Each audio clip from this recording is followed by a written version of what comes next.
오늘 또 준비하신 내용이 세 가지가 있는 걸로 알고 있는데요. 세 가지죠? 네. 플러스 9.57%, 네. 그리고 붐, 버블, 제2의 엔비디아 이렇게 세 가지 준비를 하셨습니다. 최근에 또 장을 보면서 많이 생각들이 많아지실 것 같아요. 국장 같은 경우도 SK하이닉스하고 삼성전자가 전체 시장의 한 3분의 2를 끌고 가다 보니까 네. 그 외 종목에 투자하시는 분들은 매우 힘들죠. 그렇죠. 근데 미국도 비슷해요. 네, 미국도 비슷한데 그럼 어떤 흐름이 나타나고 있는지 궁금해 하실 것 같아서 그 부분을 먼저 준비를 했습니다. 알겠습니다. 첫 번째 플러스 9.57%부터 볼까요? 지난주 목요일까지 S&P 500이 연간 기준으로 9.57% 강세 흐름을 나타내고 있습니다. 4년차 강세 흐름 대단합니다. 올해는 빠지지 않겠냐 이런 우려를 많이 했는데 그쵸. 현재까지 10% 가까이 상승을 했고 또 각 IB들이 연말에 S&P 500 목표치를 대부분 7,800 이상, 8,000 이상으로 지금 올리고 있어요. 그리고 지난주에 목표가를 상향한 IB들도 꽤 많았잖아요. 맞아요. 계속 지금 상승세를 보이고 있는 상황입니다.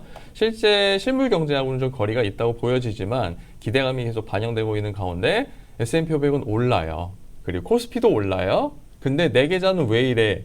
여전히 많은 분들이 생각을 느끼고 계실 거예요. 그럼 그 원인을 좀 따져볼까 합니다.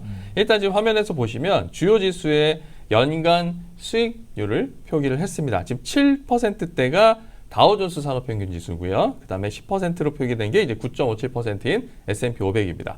그리고 14%대 상승세는 나스닥이고요. 그리고 러셀 2000, 중소형 지수 러셀 2000이 무려 19% 큰 폭의 상승 흐름을 나타냈습니다. 저희가 3월 달에만 해도 조정이다, 약세다 이런 얘기 했었잖아요. 3월달. 네. 그때 제가 그래서 말씀드리면서 장을 좀 더 예, 신중히 많이 보셨으면 빠졌죠. 좋겠다 말씀드렸는데 웬일입니까? 4월부터 꾸준히 계속 우상향하는 그림을 그렸습니다. 자, 전쟁 이슈에도 불구하고 어떻게 이렇게 나타났을까? 그 핵심을 보면 역시 다 아시겠지만 AI 모멘텀이 가장 크다고 보여져요. 그러면 포인트는 그러면 S&P 500이 이제 10% 가까이 올랐는데 테크주들이 주도했다고 해. 그럼 그 외의 종목들은 어땠을까? 그 부분을 이제 다음 그림에서 표현을 해놨습니다. 자, S&P 500이 현재 9.57% 상승한 가운데 요 3.7%대 상승률을 보시면 요게 SPXT라는 ETF예요. S&P 500에서 테크를 제외한 종목들의 수익률입니다. 그러니까 테크는 10% 이상, 거의 뭐 18% 가까이 상승을 했는데 그 외의 종목들 약 470여 개 종목, 요걸 지금 지수화해서 ETF 상품이 나와 있는데 이게 3.7%밖에 안 돼요. 그래도 마이너스는 아니다, 뭐 이렇게 볼 수도 있지만 저도 그게 좀 놀라워요. 마이너스가 상대적으로 아니네. 박탈감이 크죠. 그렇죠. 그러니까 올해는 약할 거라고 생각했는데 지금 IT를 빼고 그 테크를 빼고도 3.7% 강세 흐름을 보였어요. 이거를 보면 470개 종목이 3.7% 상승률을 보여줬다면 반대로 하면 30개 종목이 S&P 500의 5%의 상승률을 견인했다는 거잖아요. 그렇죠. 테크만 보면 거의 20% 가까이 올랐으니까 하드캐리 했죠. 근데 기존의 빅세븐, 메가세븐처럼 몇몇 종목이 하드캐리한 게 아니라 반도체, AI 인프라, 발전 여러 가지 요게 AI 모멘텀 종목들이 쭉 끌고 간 거죠. 그러다 보니까 종목이 좀 늘어났어요. 그도 그럴 만한 게 제가 오늘 아침에 보니까 네. 필라델피아 반도체 지수가 지난 목요일을 기점으로 YTD 100%가 넘었더라고요.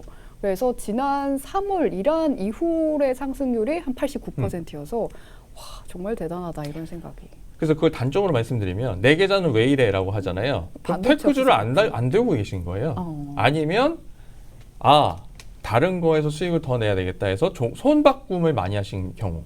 특히나 우리가 테마, AI 외의 테마가 지금 항공우주 있고요, 양자 컴퓨팅이 있고요, 또 몇몇 이제 테마들이 나오고 있는데 변동성이 워낙 크다 보니까 어느 시점에 들어갔냐에 따라서 지금 수익률이 매우 크게 차이가 나죠.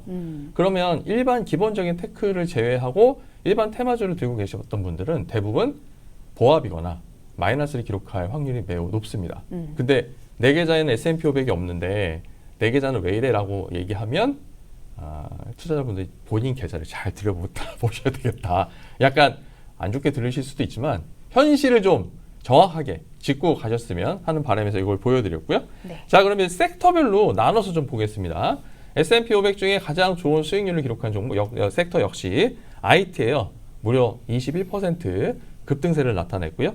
에너지가 또 짱짱했죠. 유가 계속 강세 흐름을 보이다 보니까 18.6% 올랐고요. 재미있는 건 산업재와 소재도 16%대와 12%대 강세를 보였습니다. 오. 아, 왜? 경기 꽤 안 많이 좋다는데. 오르네. 그 내용을 뒤에서 그래서 산업재 업종별로 좀 설명을 드릴게요. 자, 반면에 부동산도 8.65% 올랐어요. 생각보다 왜지?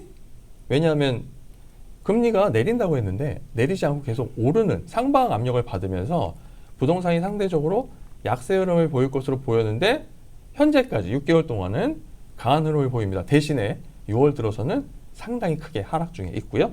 이와 함께 이제 필수 소비재 7%대 상승. 요거는 일부 경기 방어주 성격이라는 점이 상승 흐름으로 이어졌다. 이렇게 좀 봐야 되겠죠. 반면에 경기 소비재는 이제 밑에 보시면 마이너스 1% 하락을 했는데 경기 소비재도 상대적으로 빠지지 않았어요. 하지만 따지고 보면 우리가 흔히 쉽게 얘기하는 개인 케어 상품이라든지 생활용품 이런 업체들의 주가 하락세는 상대적으로 크게 나타났고요.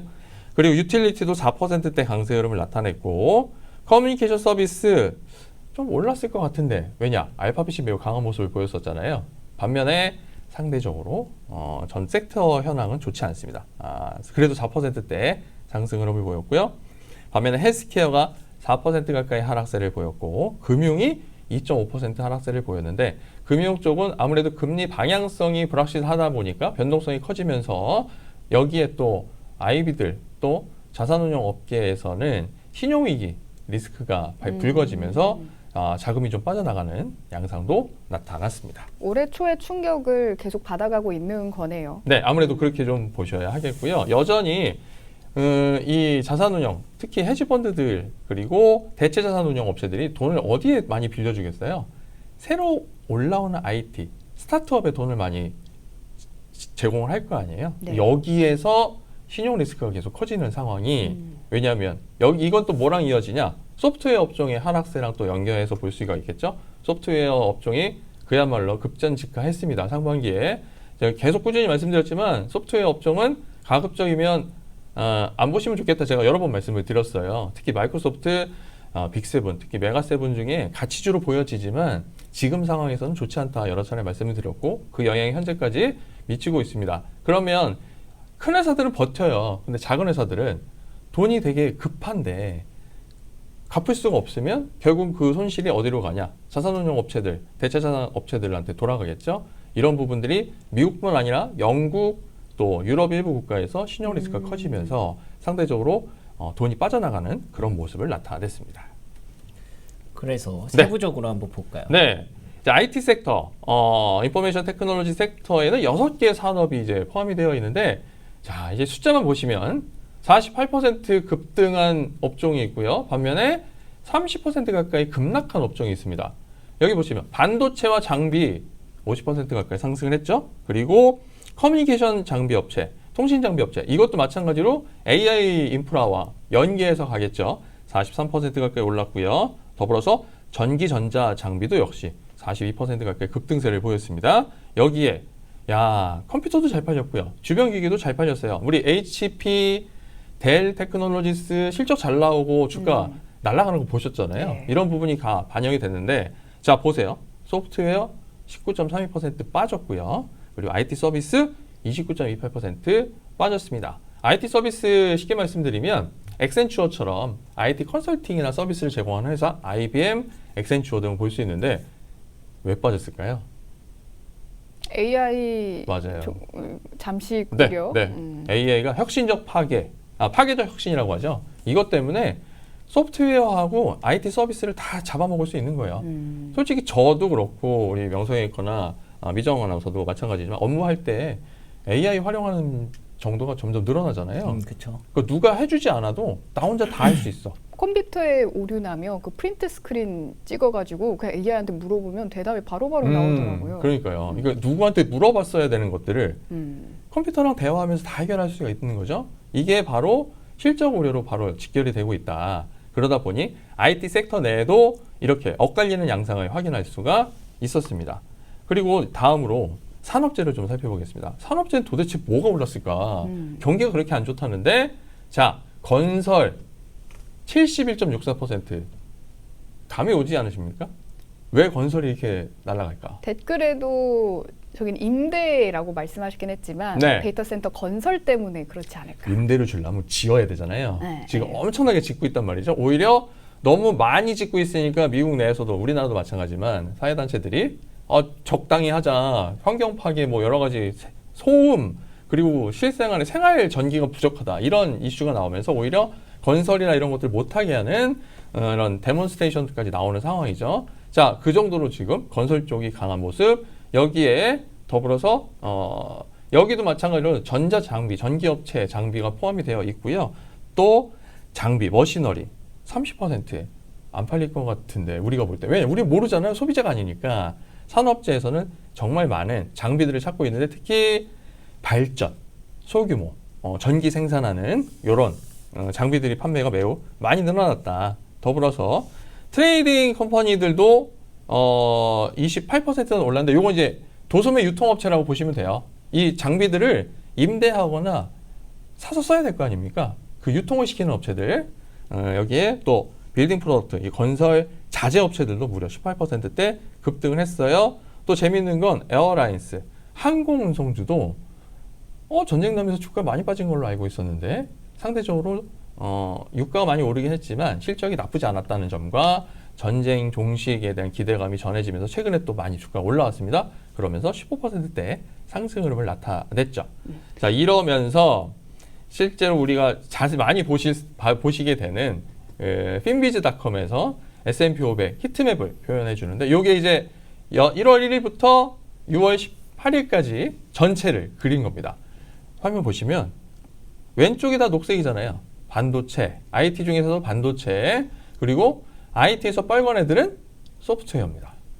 소프트웨어 대부분 빼고는 대부분 녹색불을 켜고 있는 거고, 그리고 커뮤니케이션 서비스는 앞서서 보셨지만 생각보다 많이 안 올랐죠. 구글만 오르고 그 외 종목들은 대부분 약세 흐름을 나타내는 모습을 보였는데요. 그럼 이제 IT 내에서 주요 종목들의 그 수익률을 다음 페이지에 좀 크게 확대해서 표현을 해드렸어요. 엔비디아도 안 오른 것 같잖아요. 근데 13%나 올랐어요. 그리고 아바고는 많이 오른 것 같은데 19%밖에 안 올랐고요. 놀라운 것은 마이크론 테크놀로지 300%. 대단하네요. 내 계좌는 왜 이래 하면 여러분 계좌에 마이크론 테크놀로지가 없다는 거죠. 자, AMD도 150%. 얘 언제 올라? 라고 하시는 분들 되게 많았는데 어느새 151% 가까이 올랐고요. 또 올해 상반기에 히트다 히트 중에 하나죠. 인텔 무려 260%대 상승을 했습니다. 이와 함께 반도체 업체들 매우 강세 보였고 특히 이제 메모리 반도체 업체들과 함께 반도체 장비 업체들도 주가가 크게 상승 흐름을 보였어요. 램 리서치가 127%, 어플라이드 머티리얼즈가 140%, KLA가 113% 등 상대적으로 강한 모습 보였고, 그리고 실제로 스토리지 업체, 메모리 업체들, 마이크론 테크놀로지에서 시게이트 테크놀로지와 웨스턴 디지털은 무려 288%와 333% 폭등세를 기록하면서 왜 내 계좌는 안 올랐지? 네, 이 종목들을 안 가지고 계시다는 걸 한번 확인하실 수가 있습니다. 샌디스크가 1등이네요. 네, 샌디스크 작년부터 네. 유아 독전이죠. 독야청청, 유아 독전. 올해도 1등할 것 같죠. 상승률. 오늘도 꾸준. 올해도. 네, 올해도. 올해도. 근데 이제 포인트는 이번 주 목요일 마이크론 테크놀로지 실적 발표가 변곡점이 되지 않을까 싶습니다. 네, 그래서 반도체 상반기 상승세 결국에는 올해 내내 지속될까요? 어떻게 보세요? 그걸 가지고 이제 설왕설래가 많죠. 저희들도 뭐 이런저런 이야기를 많이 하고 개인 투자자분들도 이야기를 많이 하는데 두 가지 중에 하나죠. 이 계속 할 거야 하나 또는 하나는 이제 끝났어 적당히 하자. 이 두 가지로 나눕니다. 강세장이냐 거품론이냐. 그래서 이제 붐이냐 버블이냐 이렇게 준비를 했는데 쉬는 장이 쉬면 많은 분들이 이걸 가지고 엄청나게 이야기를 하시잖아요. 그래서 준비를 했습니다. 내용을 보시면 먼저 강세장에 대한 이야기를 정리해봤습니다. 자, 멀티플이 아니고요. 돈이 들어와요. 돈 벌고 있어요. 이거는 그냥 뻥이 튀기가 아닙니다. 랠리입니다. 이런 주장들이 많이 나오고 있습니다. 실제로 기업들이 돈을 벌고 있다. 왜냐하면 지금 계속 많이 비교하는 게 언제예요? 닷컴 버블 때랑 비교하잖아요. 네. 오늘부로 닷컴 버블 때랑 비교 그만하셨으면 좋겠습니다. 닷컴 버블 때는 돈을 못 벌었어요. 그냥 쓰기만 했지. 근데 지금은 사실 3년 전부터 우리 미정 아나운서랑 계속 방송할 때부터 계속 말씀드렸지만 지금은 돈을 벌면서 지금 투자를 하잖아요. 상황이 전혀 다르다. 요 점을 꼭 기억해 두시면 좋겠고, 자, 모건 스탠리 같은 경우에 연말에 8,000 그리고 향후 12개월 동안 8,300까지 보고 있습니다. 자, 그리고 이익 추정을 4년 내 최고치로 높여놓은 상태예요. 그리고 그렇게 4년 동안 상승을 했는데도 네. 최고치로 네, 이익을 여전히 남아있다. 그러니까 이제 시작이다. 이런 차원이죠. 자, 그럼 여기 실제로 어떻게 나타나고 있냐? 클라우드 고성장세로 이어지고 있어요. 사실 작년 중반 이후로는 실적 발표 때마다 많이 우려들을 했어요. 빅7의 클라우드 매출이 줄어들지 않겠느냐. 그 경계가 몇 %였냐? 15%. 전년 동기 대비 매출이 클라우드가 15% 이상 오르면 그래 괜찮네 였고 15% 밑으로 오르면 이제 끝났네. 이렇게 가르고 있었는데 안 떨어져요. 지금 15% 이상을 계속 유지를 하고 있죠. AWS 보십시오. 28% 급증세, 구글 클라우드도 63% 급증세, 애저 마찬가지로 123% 급증세를 나타내고 있습니다.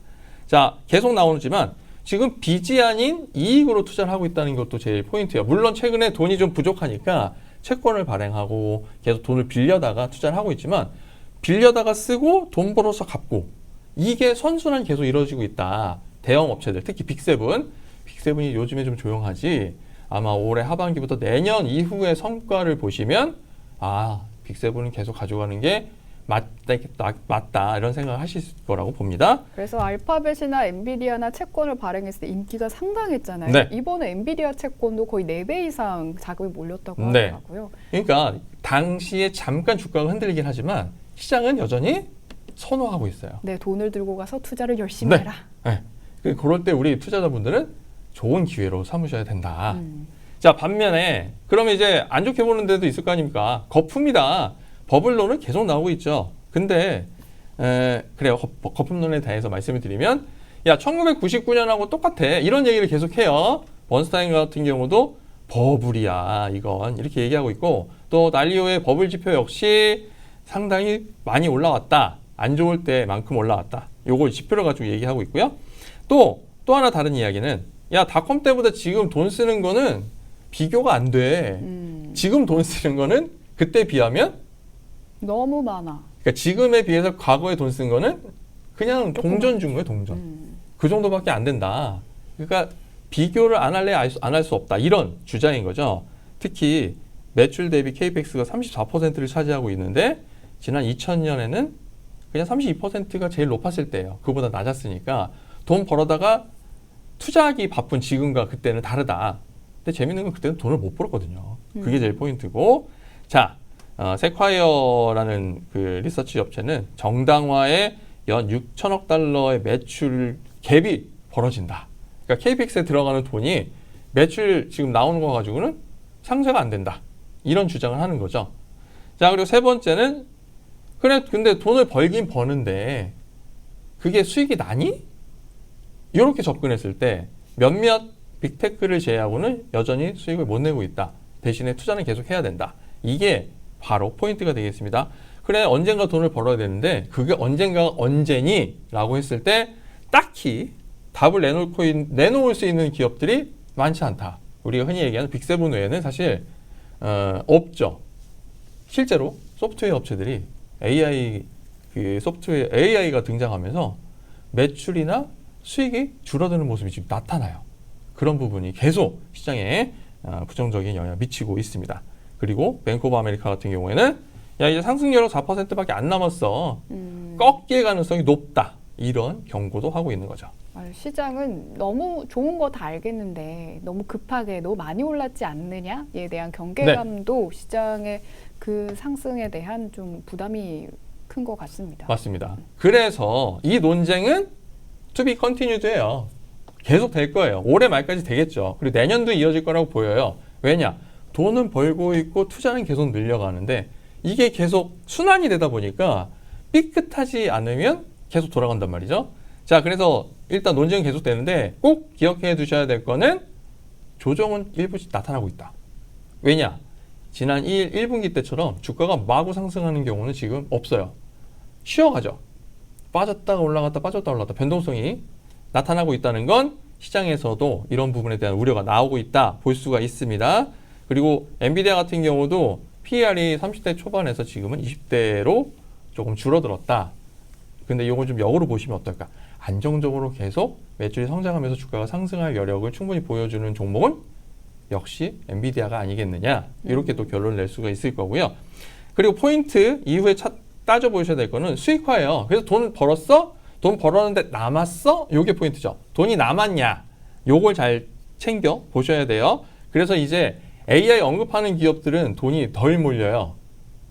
최근에 제일 많이 몰렸던 올버드라는 신발 회사 기억하시죠? 우리 신발 이제 안 해요. 우리 AI 할 거예요 해서 주가가 3000%인가 올랐었어요. 근데 계속 가고 있거든요. 근데 이제 실적 발표를 만약 하게 되면 급락, 폭락 가능성이 보이죠. 뭐 했는지 몰라요. 잘 챙겨보시고요. 자, 그럼 돈을 버는 기업으로 돈이 더 몰리게 되겠죠. 자, 그리고 지금은 1997년인가 아니면 1999년인가. 닷컴 버블 때 돈이 막 몰리기 시작했던 게 1997년이고요. 빠져나가기 시작한 게 정점을 찍은 게 1999년이거든요. 그럼 지금이 언제냐? 이거 갖고 계속 설왕설래죠. 싸우고 있는데 사실 그때랑 비교는 그만하시고 철저히 AI 인프라 기업들의 실적과 가이던스를 통해서 투자 여부를 결정하셨으면 좋겠습니다. 월가는 여전히 다투고 있습니다. 그럼 미국에서 AI로 인한 본격 AI 랠리가 시작된 해는 언제로 보고 있는 거예요? 아무래도 챗GPT가 상용화되고 사람들의 이름에 그 여러 소셜 미디어 같은데 나오기 시작한 약 3년 전?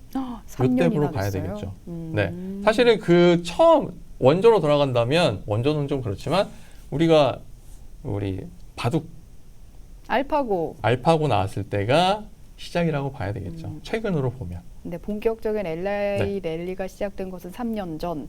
와, 그러면 이제 지난 닷컴 버블 때는 2년간 돈이 몰렸다가 이제 다시 흩어졌으니까 지금도 약간 위태로울 수도 있겠다라는 생각이 드는데 네, 비교를 하게 되면 그렇죠. 네, 그래도 그런 뭐 숫자가 아니라 돈을 버는 기업들이 많다는 점, 그런 점을 또 다른 차별점으로 꼭 챙겨봐야 될 것 같습니다. 그래서 마지막으로 또 세 번째 정리한 건 뭐냐? 네. 그러면 무슨 종목을 잘 살펴야 되느냐? 포인트죠. 그래서 늘 말씀드리는 제2의 땡땡땡땡. 제2의 엔비디아는 누구일까? 시장에선 이것도 이야기들 엄청 많이 해요. 가장 많이 언급되는 종목 5개 정리했습니다. 브로드컴, 마벨 테크놀로지, AMD, 마이크론 테크놀로지, ARM 홀딩스. 이렇게 5개 종목이 월가에서 가장 많이 언급이 되고 있어요. 우리 시청자분들도 대부분 그렇게 생각하실 거라고 믿어요. 그럼 생각하는 거랑 투자는 다르잖아요. 그러니까 투자를 어떻게 할 것이냐. 이거에 대한 의사결정은 물론 개인이 다 하셔야 되겠지만 명확하게 말씀드리면 제2의 엔비디아는 없습니다. 엔비디아와 똑같이 비즈니스를 가져갈 수 있는 회사가 현재는 없어요. 일부 중복되거나 아니면 유사할 수 있지만 정확하지 않다. 똑같지 않다. 그렇다면 그냥 엔비디아 투자하시는 게 가장 현명하지 않을까 보여지는데 그럼에도 불구하고 우리 대한민국 투자자분들은 심장이 그냥 엄청나게 강하시잖아요. 그 외에 뭘 볼 수 있느냐. 이 5개 종목 정리했는데 언급되는 이유 5가지 이거 캡처해서 나중에 보시면 될 것 같고 그러면 투자를 위한 관점으로 좀 정리를 해봤습니다. 자, 브로드컴 같은 경우에는 엔비디아 의존도를 낮추려는 빅테크의 맞춤형 칩 제조 가능 업체 이렇게 보시면 돼요. 그러니까 제2 엔비디아는 아니에요. 근데 엔비디아에 대한 경계심을 갖고 시장을 계속 키워가고 있는 빅테크들의 입장에서는 브로드컴이 그들의 구세주가 될 수 있다. 이런 포인트로 보시면 되겠고요. 다음으로 마벨 테크놀로지는 다 아시잖아요. 이제 사실 제가 미국 주식 투자지도 시리즈 3번째 책에 이 종목을 넣었어요. 벌써 5년, 6년 됐는데 그때는 아무도 쳐다보지 않았거든요. 근데 젠슨 왕이 한마디 하셔가지고 $1조 회사 될 거다 하고 나서 주가가 미친 듯이 오르고 있죠. 자, AI 데이터 센터 연결했다는 병목을 해결해 줄 수 있는 회사.